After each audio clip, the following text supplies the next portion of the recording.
Bonjour, bonjour, nous voilà sur la scène des Love Sisters. Avec les Love Sisters à mes côtés, droite et gauche. Donc Domi va nous présenter quelqu'un qui a un métier artistique qui s'appelle Grégoire Aubert. Et donc tu vas nous en dire un petit peu plus sur l'artiste que tu nous as invité. Avec plaisir. Donc Grégoire Aubert, bonjour. Bonjour les Love Sisters. Bienvenue. Alors vous êtes auteur, comédien. Oui. Vous dites que vous êtes sans racines, mais vous êtes bien de quelque part quand même. Hein. Oui. Il paraît qu'on est tous de quelque part, mais je ne me ressens pas de vraies racines particulières. Je suis né, bon, je peux le dire, à Chartres, mais peu importe, j'ai bougé beaucoup au départ, en suivant mes parents, etc. On va dire que je suis basque d'adoption. C'est là où j'ai passé le plus de temps et que mon cœur est resté. Et l'autre partie de mon cœur, qui peut être émiettée parfois, se retrouve ici même dans le sud-est, puisque j'y suis depuis 2003. Dans le Gard, hein. Dans le Gard, exactement. Mais de toute façon, il a raison dans ce qu'il a dit. Hein, que moi non plus, moi je suis née en Bretagne, je ne me sens pas la fibre bretonne, mais ce n'est pas de ma faute, hein, comme toi. Des bateaux Hein. et des marins. Bien, Grégoire, vous enchaînez les productions à un rythme effréné quand même. Vous partagez entre le jeu et l'écriture. Quelle est votre formation ? Une formation la meilleure qui soit, c'est-à-dire autodidacte. Effectivement, oui. Non, la vraie formation, la première en tout cas, c'était on va dire la passion. Je me suis découvert un goût très prononcé pour d'abord le cinéma et ensuite très vite le théâtre. Je ne pensais que cinéma d'ailleurs plus jeune, à mon adolescence. Et une fois que j'ai découvert le théâtre, rien d'autre n'a pu ne le remplacer. J'ai commencé à découvrir ce métier par, on va dire, dans l'ombre, c'est-à-dire en tant qu'attaché de presse.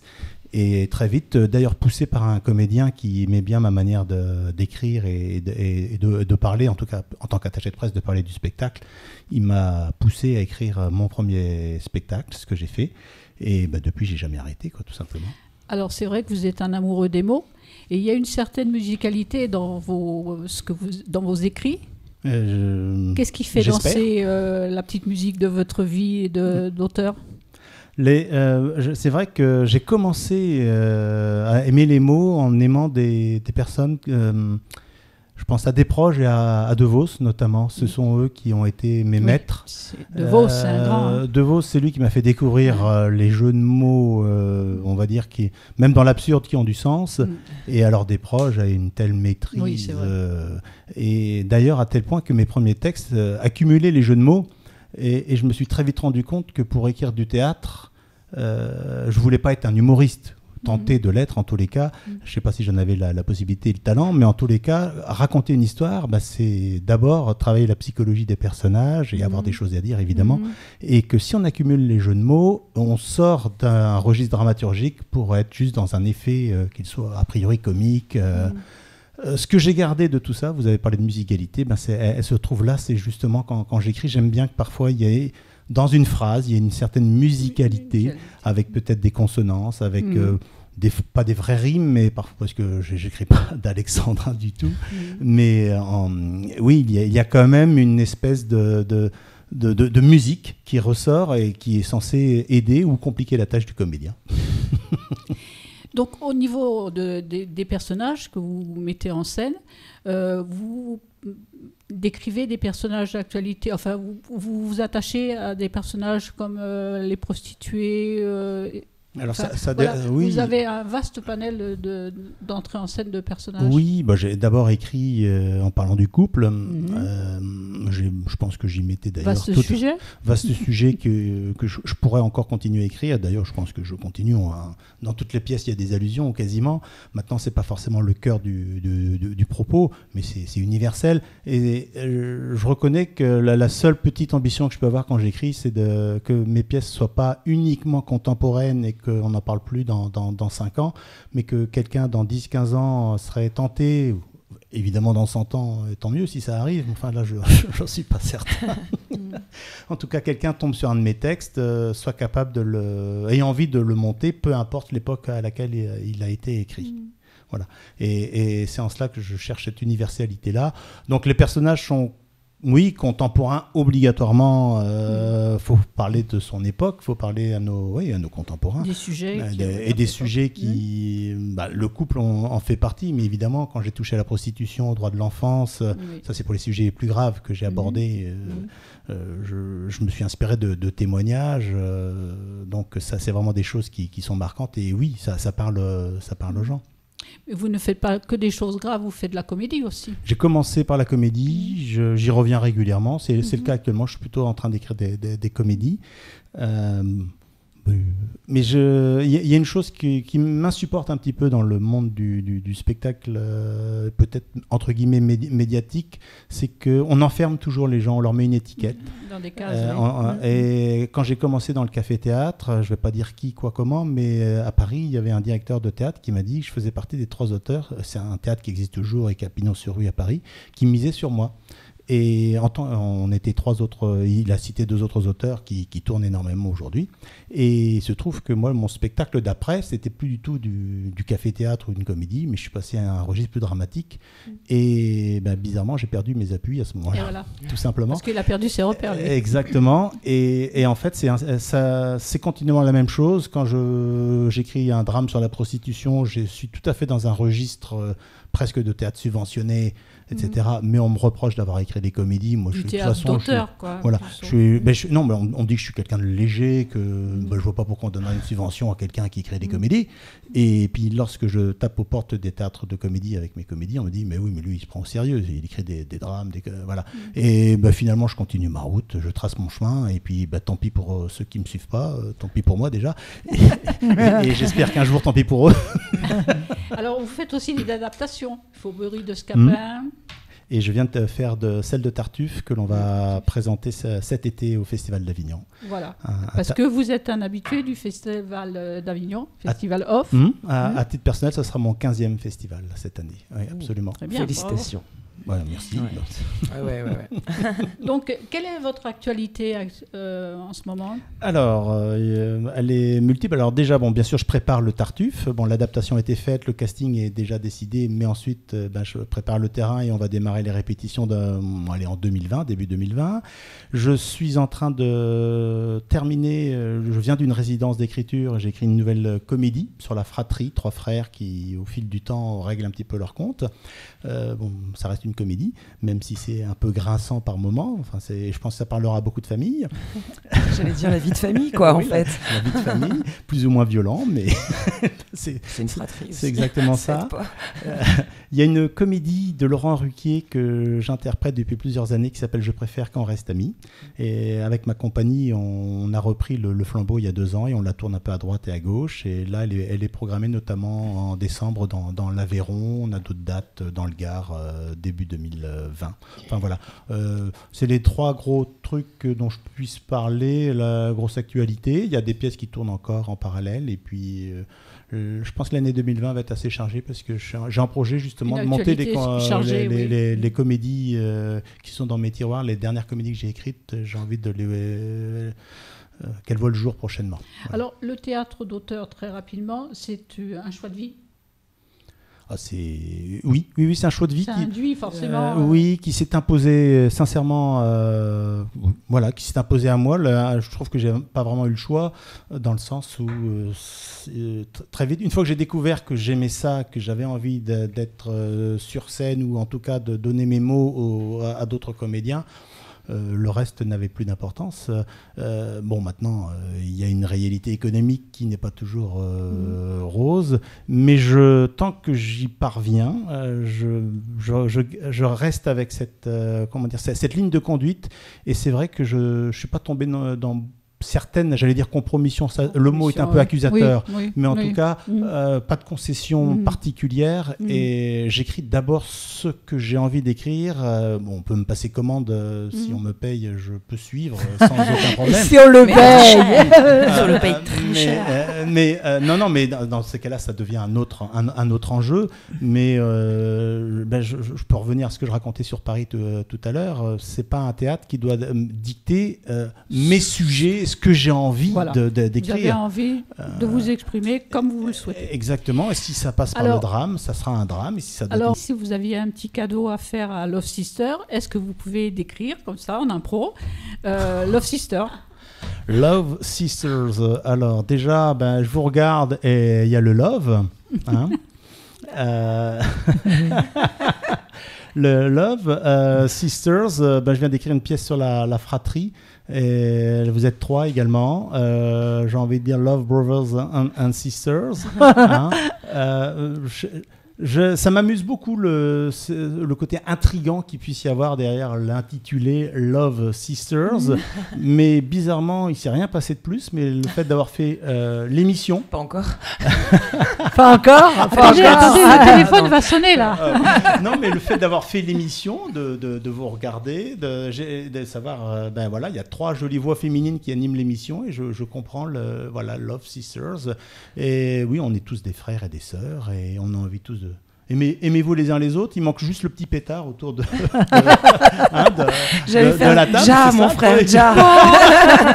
Merci Grégoire et rendez-vous pour l'année 2020 fertile en événements divers. Merci Grégoire. Merci à vous les Love Sisters. Nous allons passer à une charmante jeune femme qui s'appelle Poulpinette. Je l'ai bien dit, Poulpinette. Hein, présentée par Souki. Ou pas. Ou pas. Ça peut être drôle. Non, allez, j'arrête. Non, mais elle aurait pu s'auto-présenter, ou presque. On va parler de mystérieuse accompagneur. Oui, je suis ventriloque aussi. Voilà, on vous le dit pas. Mais Mademoiselle est une artiste pluridisciplinaire. Elle est auteure, déjà. Je pense que c'est important de dire que tu écris tes trucs. Ouais. Et donc, elle présente un petit show qui démarre gentiment derrière les petits papiers. On la voit un petit peu sur les réseaux. Est-ce que tu peux nous dire d'où tu viens et qu'est-ce que tu fais dans la vie? Je viens de très loin. Comment toi-même, tu te places dans la vie? Mais j'ai jamais réussi, vraiment, je pense. Justement, Ça, c'est on parlait de cases et Ouais. je suis jamais rentrée dans aucune case. Donc ça a été très compliqué. Tu es ta case, tu es ta propre case. Ouais, ouais, mais elle est Sans très limite. ouverte, sans Y a pas de limite. limite. Ouais, non, je D'accord. déteste les cases en fait. Et je me Ça se suis voit pas forcée du de me mettre, je me suis forcée de me mettre dans des cases depuis toute petite. Et puis, non, ce qu'il faut savoir, c'est que la musique a toujours fait partie de ma vie, mais moi, je viens de l'entreprise en fait. D'accord. 15 ans en entreprise, En quoi? ça ruine, ça. Et tu as fait quoi exactement? j'ai fait 15 ans. J'adore comment elle nous dit ça. Ça Tu m'a es usé. théâtrale. J'ai fait 15 ans dans la communication. Ah ouais. Ah non, mais ça, en Je plus, ça n'a- pensais, ouais. enfin, Et du coup, j'ai commencé, voilà. Donc j'ai bien tourné dans les grandes entreprises et voilà. Et en fait, j'ai sauté il y a pas longtemps, sans parachute. Ouais. Dos et rien. Tu t'es pas cassé. Je me suis pas fait mal. Et en fait, voilà, c'est Confucius qui m'a susurré à l'oreille. Et c'est à méditer. On a 2 vies, comme ça vous la connaissez. On a 2 vies et la seconde commence quand on réalise qu'on n'en a qu'une. Oui. Alors n'oublions pas ça. Et voilà, Petit on en a qu'une message pour petit message à positif. méditer. Ouais. Et donc du coup j'ai sauté il y a pas longtemps, même si je faisais déjà de la musique depuis un moment, pour me consacrer à ça complètement. Et donc tu faisais quoi comme musique avant de te Ah, dire en ça y est, fait, c'est maintenant et Ouais, pas- avant j'étais dans un groupe de rock un peu. Ouais. Voilà, donc je chantais, on écrivait, donc On leur fait coucou. on leur fait fait coucou The coucou. 99 depuis, c'est fini, mais ouais, On sait jamais. on sait J'ai jamais. entendu, elle pleure. Et du coup, non, mais je suis passée dans un autre registre aussi où c'était important pour moi d'écrire en français. Parce que moi aussi, j'aime bien jouer avec les mots. Et les mots avec un X aussi. Et du coup, c'était important de traduire, de pouvoir jouer dans ma langue, en fait. Parce qu'en anglais, on se cache... Enfin, en tout cas, moi, je me cachais derrière l'anglais. Qui Émotionnellement, était pas... tu veux Ouais, dire. émotionnellement, Ouais. en fait. Ça mettait une C'est barrière. une et si belle tu veux- protection, l'anglais. Ouais. Très belle protection, yeah. Je sais, je Amazing. parle anglais sur les réseaux et je Ouais, ne parle ouais. que anglais. Ne pas trop en dire sur soi. Ne pas trop me montrer, Voilà. ne pas trop en dire. C'est Ouais. ça. Et du coup, là, c'était vraiment l'idée de parler, de partager en français des sujets universels, bien sûr. Donc, on n'a rien inventé. Hein. Non, Quand on est non. artiste, en fait, je Mais vais juste dire à ma transporte façon. un message, on le garde et on le transporte, on le rend périn en fait. Voilà, ce message, c'est je ça. pense. Bah oui, et puis tu le dis à ta façon, donc ça touchera peut-être d'autres personnes d'une autre façon. Voilà, donc j'en suis là et voilà, donc je suis heureuse de me consacrer à ça. Prod. Et ben je travaille avec le label Carcajou Productions. Voilà, donc on leur fait coucou Carcajou. On fait Carcajou. Salut. Ouais, ils ont plusieurs artistes, vous voulez en parler un petit peu? Oui, fait un petit coucou. Voilà, Yog n'a pas pu venir. Il y a Yog, en fait, qui est... alors, lui, il est très lunaire. Je pense qu'il faudrait que je vienne avec lui pour un live. Oui, de toute façon, c'est prévu pour 2020. Voilà. Vous reveniez tous Absolument. les deux. Tous les deux, on fera un live. Déjà en 2020, ma chérie. Oui, non, mais pour courant d'année 2020. C'est vrai. En gros, je dis pas c'est prévu pour cette année, je dis c'est prévu pour 2020. Et on est plusieurs artistes et le concept de Carcajou Productions, c'est d'accompagner des artistes plutôt sur des singles parce que les albums, c'est vrai que c'est un peu obsolète. On consomme plus, malheureusement, on consomme la musique, mais on consomme plus de la même façon. Donc c'est hyper de musique, on est en fait, c'est ça. On est des zappeurs et ça va trop vite. Et oui, voilà. Donc en fait, l'idée c'est d'accompagner des artistes sur des singles et on fait de la prod. Donc tu as l'enregistrement studio, le clip, la promo, voilà. Okay. Et donc moi je suis un petit cas à part parce que je vais rester longtemps avec eux en fait. Ce sera pas juste un one shot. Il y a un petit peu d'image travaillée aussi pour les artistes chez Carcajou. Ouais, absolument. J'ai vu qu'ils mettaient en place des suivis pour leur image dans la construction, etc. Absolument. On est basé à Montpellier, à Victoire 2, du coup, à la salle Victoire 2 à Saint-Jean-de-Védas. Voilà, comme ça on a fait les infos. Carcajou, on dit comment ça s'écrit? Avec un K, merci. Voilà. Ouais, Carcajou. Donc Carcajou, c'est le glouton en français, l'animal. Et Wolverine. Oui. Vous connaissez tous Wolverine, Marvel, quand même, ou presque tous. Donc voilà, Carcajou Prod. Donc merci pour Poulpi. Avec et puis plaisir. On continue. Donc tu es venu aujourd'hui nous parler de tes musiques. Ouais.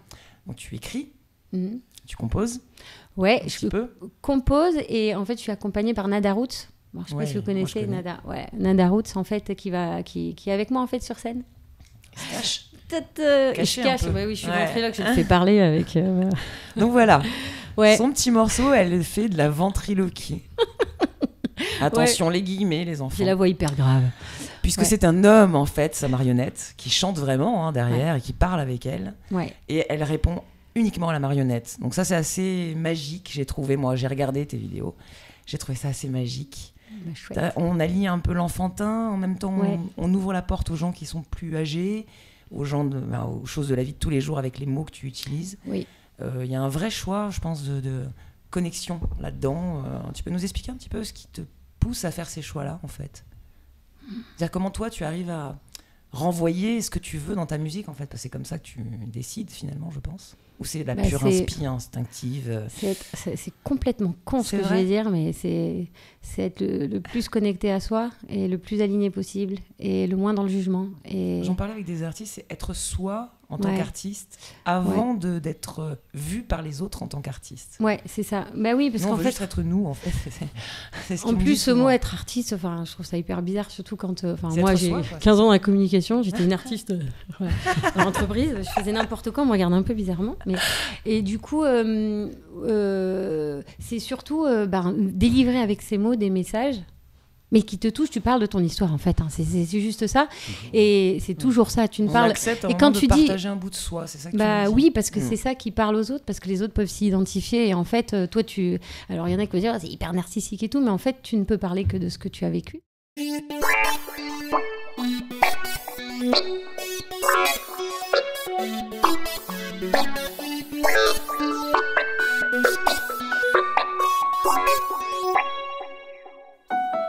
Emptiness, j'encaisse quand le vide oppresse. Je décline, me déprime à tous ceux de mon espèce. Excuse maladresse, j'accuse ma détresse en prime. De ciment en abîme, de rose en épine. Tout n'est plus que vide, tout n'est plus que rime. Sur mon cœur je dessine des rides, des bribes de cris intimes. C'est un si mineur, aubépine, couleur. Heure du crime, douleur, cible vide. Emptiness.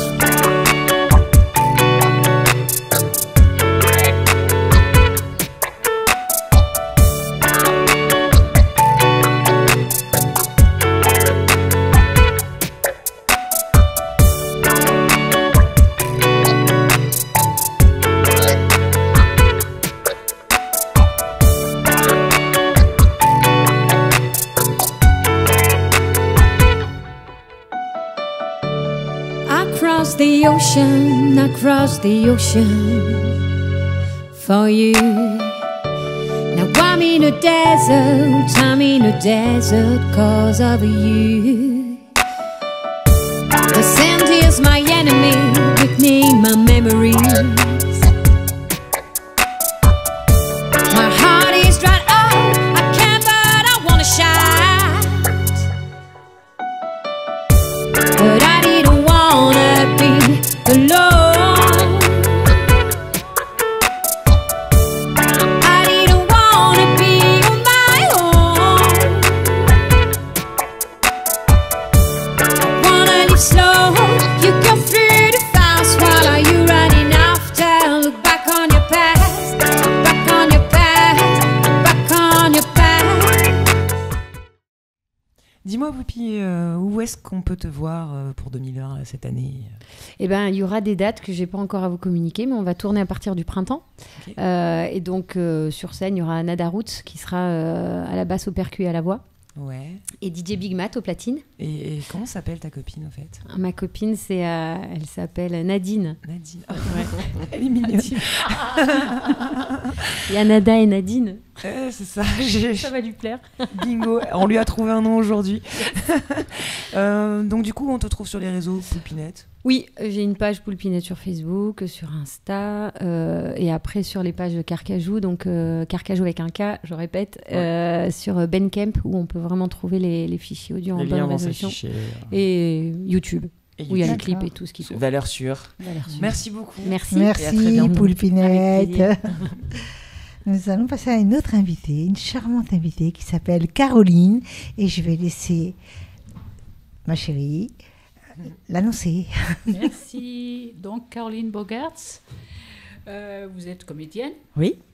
Bon, alors, vous avez été touchée par le virus très, très jeune, je crois. Hein. Alors, il y a eu plusieurs virus. Le premier... Oui, c'est ça, j'ai été très malade. Non, pas du tout. Le premier virus, et je suis d'autant plus contente du coup d'être avec vous, les filles et les gars, hein, bien sûr.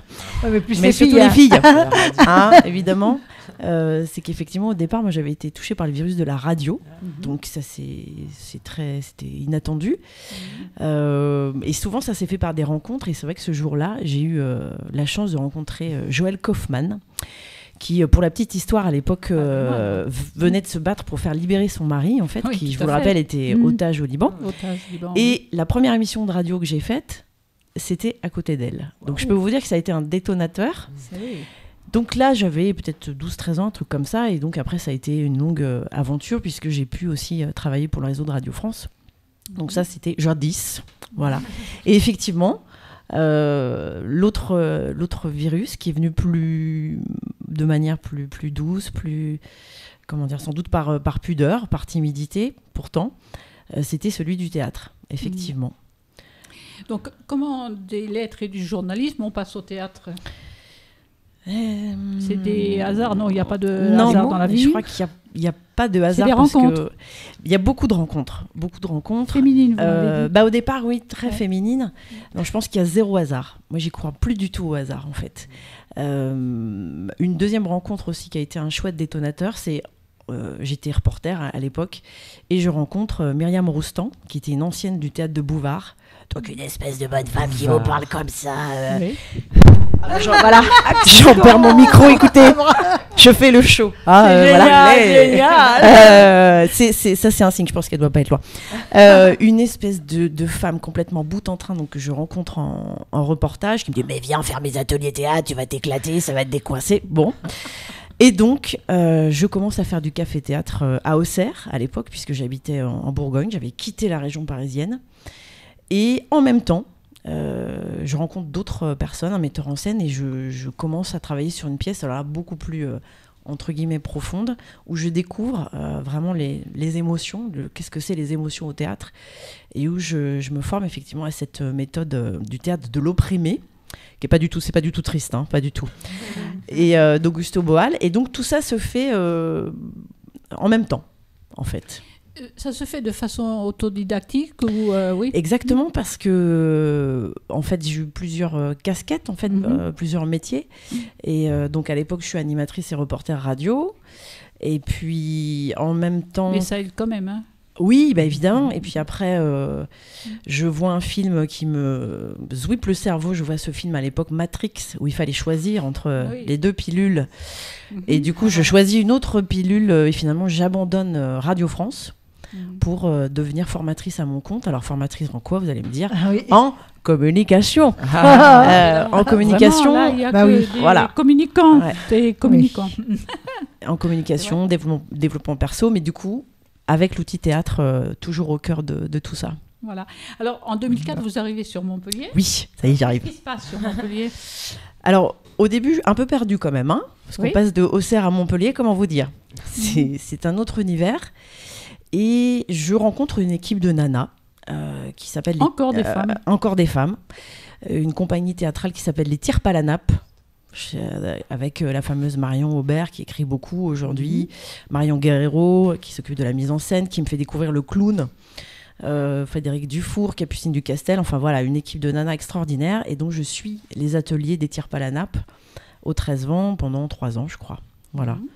Et à l'époque, je suis donc formatrice à mon compte. Et petit à petit, ça chemine, jusqu'à ce qu'effectivement, je me consacre complètement au théâtre. Finalement, il n'y a pas si longtemps que ça. C'était il y a 4 ans, où vraiment, j'ai complètement largué toutes les amarres autres que le théâtre, quoi. Et donc, même au théâtre, vous explorez diverses pistes, puisque vous faites du burlesque aussi. Voilà. C'est vrai que j'ai du mal à rester dans ces histoires de cases.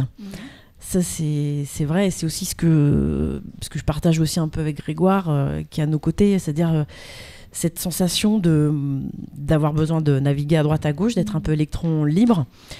Et effectivement, le burlesque, je l'ai exploré avec le clown, et sous la direction de Sylvie Bousquet il y a quelques années, où j'ai vraiment senti que le clown, c'était pareil, une espèce de déflagration, un truc qui m'a complètement sidérée.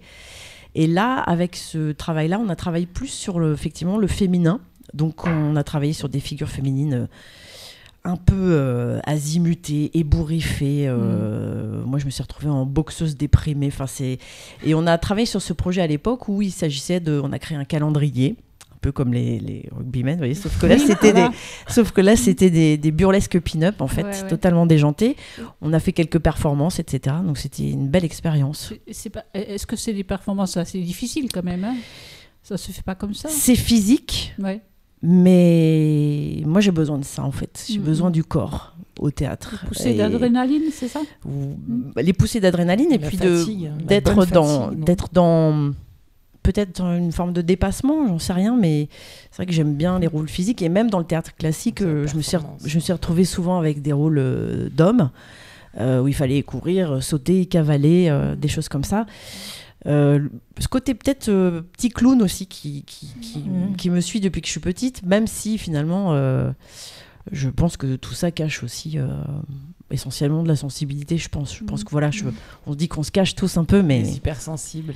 Alors vous êtes lancé aussi dans la création, vous êtes décidé à écrire là dernièrement? Alors ça, c'est une actu plus que brûlante. J'osais à peine en parler il y a encore quelques semaines, quelques mois. On va dire que je suis en fin d'un processus d'écriture qui a commencé il y a quelques mois maintenant et qui était instinctif.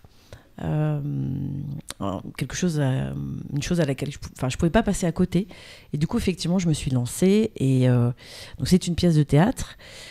J'ai l'impression que c'est une comédie, c'est-à-dire que c'est pas, alors c'est presque de l'écriture instinctive, non? Oui, c'est complètement. Ça vous vient complètement. Mais oui, c'est-à-dire que moi j'ai pas de plan, et je suis menée par le bout du nez par mes personnages.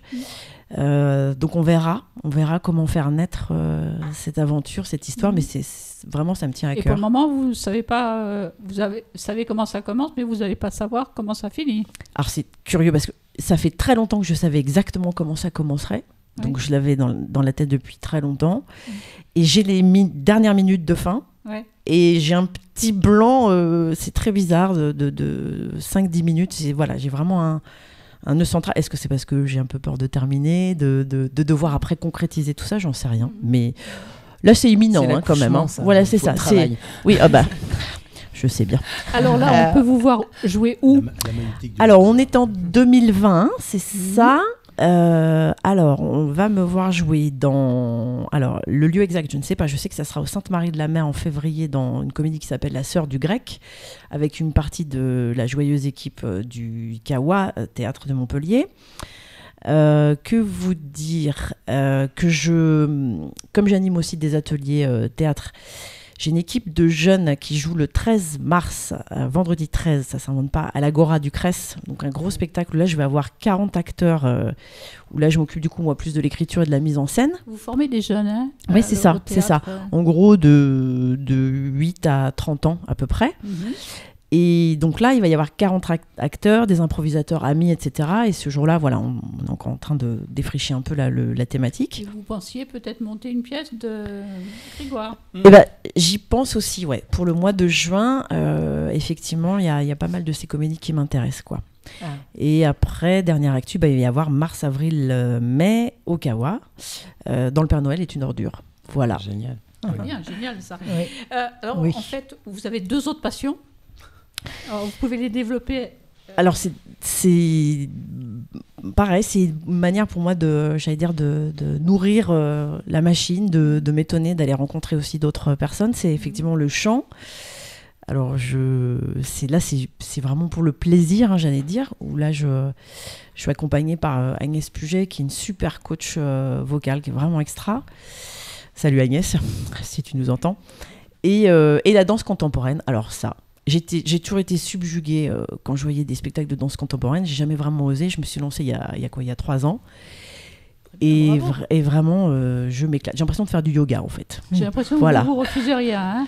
Vous foncez partout. De moins en moins. De moins en moins. Mais c'est sûr. Voilà. Il faut. Alors, cette période de début d'année, si vous deviez faire un petit cadeau d'une réplique à Myriam ou à l'Assemblée, ouais. Et que pourriez-vous dire? J'ai cherché dans des répliques de théâtre et finalement j'ai retrouvé ce petit bout de texte qui m'a été donné il n'y a pas très longtemps. Parce que toutes les nanas, là, les femmes que je vois, on sent qu'il y a du débordement, il y a du plaisir, il y a plein de choses. Et souvent, nous, c'est vrai que les nanas, on nous dit... on fait parfois comprendre qu'on est trop comme ci ou trop comme ça ou pas assez un si peu trop à ta place, ou reste voilà. dans ton coin. Et du coup j'ai retrouvé ce petit bout de texte qui est que je trouve assez chouette, qui dit: s'il te plaît, sois trop femme, cherche, développe tes envies, bouge, ressens, sois toi, fais des vagues, améliore tes flammes, donne des frissons. Wow. Eh bien, c'est sur ces frissons que nous donnerons décrit. le mot de la fin. Je vous encourage à aller applaudir Caroline. Voilà, sur ces diverses scènes pour cette année 2020. Merci beaucoup. Merci les Caroline. Love Sisters.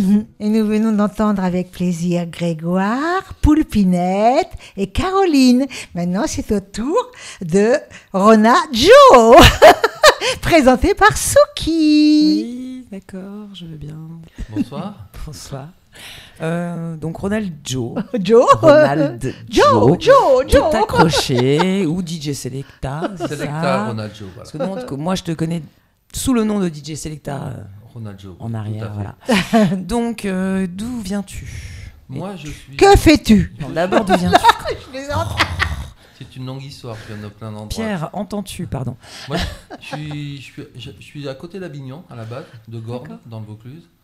Après, j'ai passé une partie de mon enfance et j'ai commencé à mixer dans les années 86, à peu près, à Valence, dans la Drôme. Après, je suis parti un petit peu en Angleterre, où à ce moment-là, il y a une musique électronique qui a commencé à percer. Et je suis revenu après en France dans les années 90 à Montpellier. Plein de bonne musique que personne ne voulait. On me disait c'est pas de la musique, tout ça. Tu parles de la pop électro-anglaise des fin 90 J'allais pas pour ça à la base. Moi, j'allais plutôt pour le rock et tout. Oui, mais t'es revenu avec ça? Je suis revenu avec des galettes d'électro. Voilà.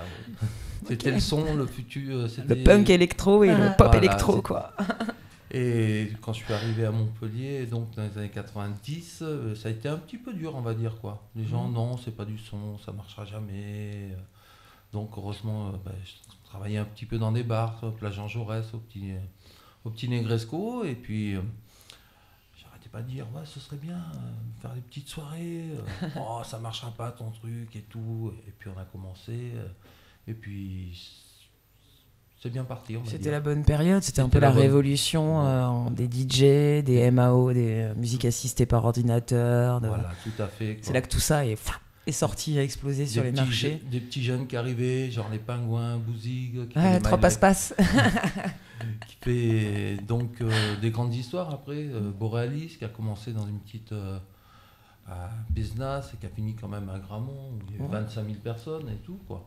Donc c'était une belle période, la technoparade derrière, plein de petits... C'est les prémices de beaucoup de choses en Voilà. fait, les années 90, Voilà. hein, mine de rien, niveau musical, artistique. En France, ils ont un peu ouvert les portes dans ces années-là. Quel est ton parcours avant d'arriver à ça en fait Pourquoi tu avais fait de la musique? J'ai fait du conservatoire et puis je me suis aperçu... Quand même. Oui, j'étais au conservatoire jusqu'à 15 ans, j'ai fait de la trompette, du Ah, trombone. je savais pas. Il nous a caché ça. Je le cache. Et puis, passer la musique des autres, je trouvais que c'était sympa. C'était les valoriser et tout. C'était aussi faire des découvertes, j'aimais beaucoup. J'ai fait de la radio libre aussi à l'époque, dans les années 80, Divergence FM. J'ai eu la chance de travailler à RFM. On connaît toujours, hein, d'ailleurs, Divergence. Oui, j'ai travaillé aussi à RFM. Donc j'étais commentateur sportif à RFM, donc du coup c'est pour ça Ronaldo aussi, c'est un copain plus tard, quand il m'a trouvé mon nom de DJ, il a fait une petite référence à cette période-là, Monsieur Guy Lamour. Guy Lamour, je te salue. On lui dit bonjour. Bonjour. Et donc j'étais un petit peu autodidacte, donc j'ai toujours un petit peu, j'ai pas de style particulier on va dire, je mixe selon mon humeur on va dire. Ouais, mais Voilà. c'est aussi instinctif du coup. Voilà. Si tu es plutôt jovial, ça va être des musiques très importantes. Et puis peut-être 5 minutes après, tu auras envie d'un truc plus calme. Un pinceau tango, tu mets un pinceau Voilà. tango. Tout dépend les endroits, tout dépend Ouais, les puis gens les gens. avec qui je partage ça. Parce que Du ça- coup, tu ça fais partage. des mariages. Bon, ça, c'est un peu plus classique chez les DJ. On Oui, je on faisais- connaît ça. J'ai même eu mon petit article quand même sur Libération, sur les mariages, Oh. car même. Libération. Ouais, et le truc qui a pas trop à voir avec les mariages, mais Mais libération. tant pis, c'est sympa. Un jour, on va faire un article sur des DJ qui travaillent sur des mariages. Un journaliste qui m'appelle, qui me dit bon, il paraît que tu fais des mariages, ça te tirait de faire un bon. Je fais une petite interview et puis je me retrouve à côté de Corty. On parle Ah, Corty. des rencontres intéressantes, marrantes, quoi, on va dire. Quoi. D'accord. Et qu'est-ce que tu pourrais nous dire sur ta construction de DJ? C'est-à-dire qu'au début, bon, on a bien compris que tu as été un peu compliqué parce qu'on t'a fermé les portes. On me les a Et fermées, oui, qu'est-ce on va qui dire. t'a du coup ouvert la porte à ce que tu veux faire, à ce que tu voulais faire?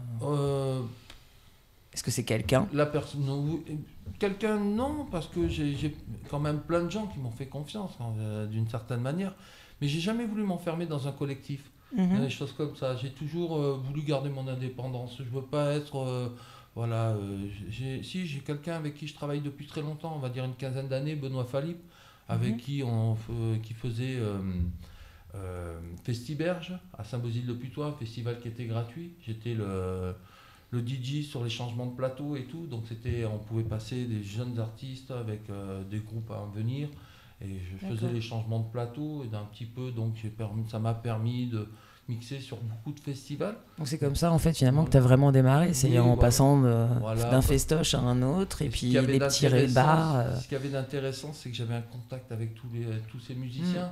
Donc ils me disaient, ah tiens, à l'époque c'était pas le MP3, c'était Non, quand même. il fallait une encore vraie prod derrière. Voilà, donc tiens, on a une maquette, un white, on appelait ça à l'époque. Donc j'avais des whites et donc je me faisais un plaisir de les rejouer derrière. Donc c'était beaucoup de rencontres qui étaient très intéressantes. Et puis j'ai eu la chance aussi après, bien sûr, de rentrer au Rockstore. Mhm. Donc rentrer au Rockstore quand même. L'équipe du Rockstore de Montpellier qui est très connue maintenant. La grande- Le lieu est connu. Le lieu est connu, la grande. La voiture dans la façade. Voilà, déjà j'étais bien garé pour un moniteur d'auto-école en plus, c'était très parfait.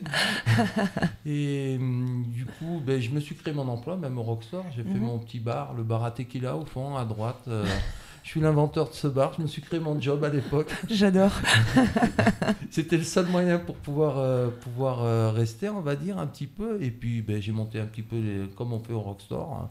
On fait tout, on fait la salle, On range après. On range, on va faire la caisse, on va faire le vestiaire. Là, le vestiaire, c'est la punition, normalement. Ah ben, alors maintenant, il y a que des filles au vestiaire. Oh, non, il y a des garçons. Ah, Il y a des pas, garçons. pas régulièrement. Dans les gros trucs, c'est que des filles hein, maintenant. Oui, non, Parce que les garçons sont plus efficaces en salle quand même. Oui, c'est ça. Oui. C'est plus des porteurs. Voilà. Ils peuvent pousser facilement le public sans se faire marcher dessus, etc. Bon. Dis-moi, niveau création, est-ce que tu prépares des musiques? Est-ce que tu as déjà composé des trucs, toi Moi, non, dans parce ton que coin j'avoue que je suis un peu feignant à ce niveau-là. J'ai fait une fois j'ai fait un petit CD sur un Mick Jungle que j'aimais bien et tout. Voilà, c'était sans prétention. Tu l'as fait tourner un peu quand même? Oui, j'en ai vendu 77, j'étais super Mais content. quand même, hein. C'est un beau démarrage pour un tout premier, non? J'ai les amis, la famille. Voilà, un peu plus. Je leur disais, donne-moi 5 € et je leur donnais le Il a CD. racolé. De toute façon, c'est comme ça qu'ils commencent tous. Hein, Non, j'avoue. il faut les que contacts un peu. J'avoue que je connais beaucoup de gens qui ont énormément de talent et je me fais un plaisir à les faire découvrir. J'essaye un petit peu d'écrire. C'est vrai que j'aime beaucoup lire, j'aime beaucoup écrire, donc c'est vrai que j'ai une petite idée de spectacle, ça fait des années. Je savais bien que j'avais sondé un truc sympa là. Et c'est vrai que j'essaye un petit peu, je suis un petit peu perdu, je prendrais peut-être des petits conseils parce que c'est vrai que je sais pas trop par où commencer un petit peu, mais j'ai plein d'idées quoi, donc je les note et tout. Peut-être qu'un jour je les mettrai. C'est elle la coach, c'est la demoiselle la coach.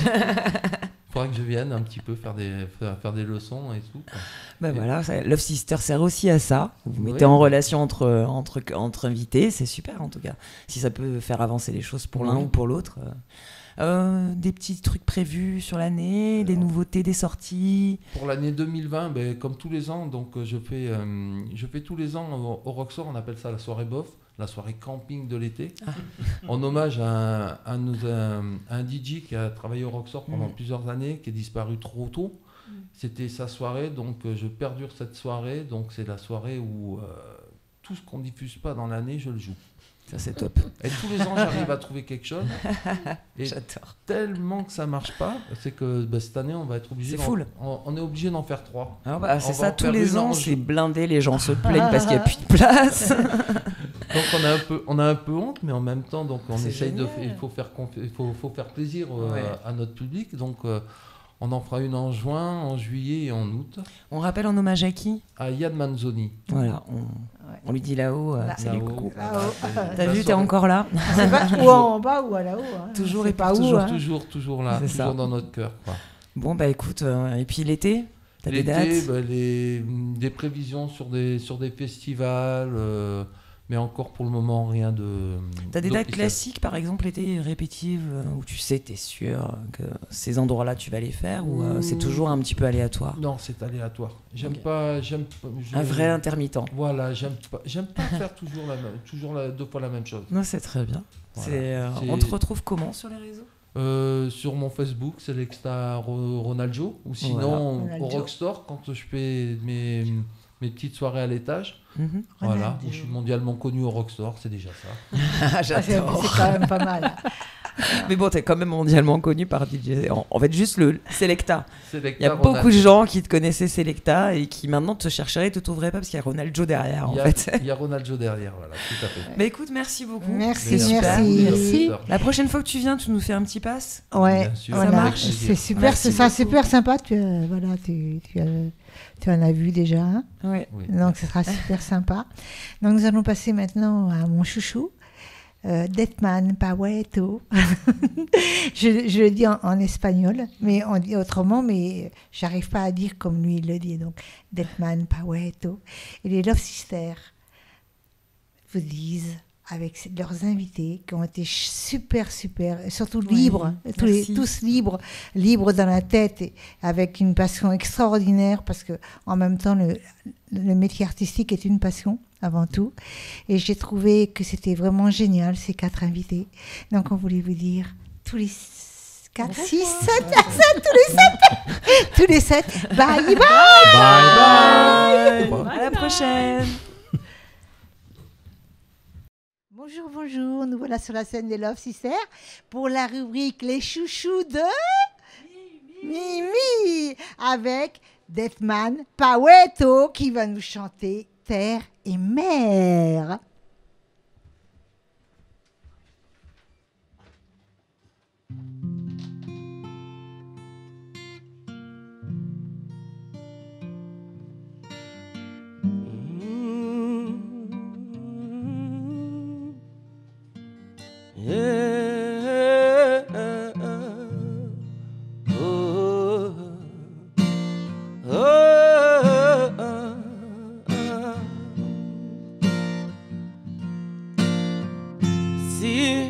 ne vois que la chair. Moi je vais encore plus loin au fond de ton cœur. Si tu ne vois que le reflet de la peau, moi je vais encore plus loin au fond de tes yeux. Toi, tu ne parles que de différence. Moi, je vois le nombre, le mélange qui fait la beauté, une richesse. Toi, tu ne vois qu'un enfant sans défense. Moi, je regarde un géant de demain. C'est depuis ce temps que mon regard distribue des fleurs d'amour, amour.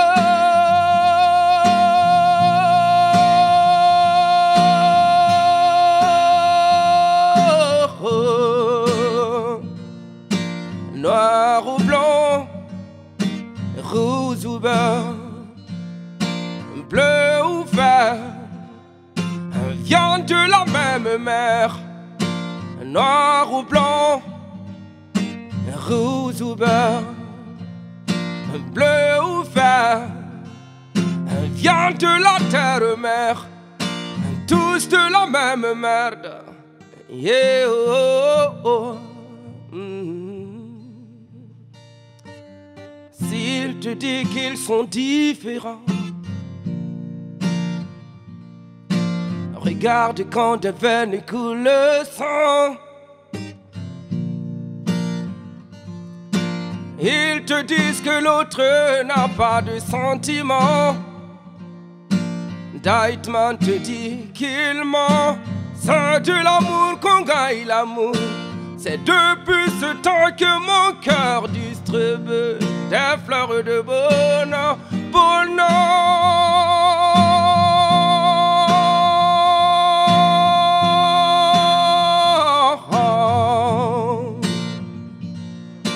noir ou blanc, rose ou beurre, bleu ou vert, vient de la même mer. Noir ou blanc, rose ou beurre, bleu ou vert, vient de la terre-mère, tous de la même merde.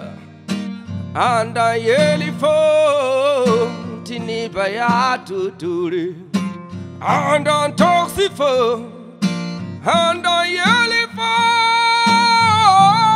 tini baya tuturi, anda torsifo, anda sambielfo. Noir ou blanc, rose ou beurre, bleu ou vert, vient de la même mer. Noir ou blanc, rose ou beurre, bleu ou vert, vient de la terre-mère, tous de la même merde.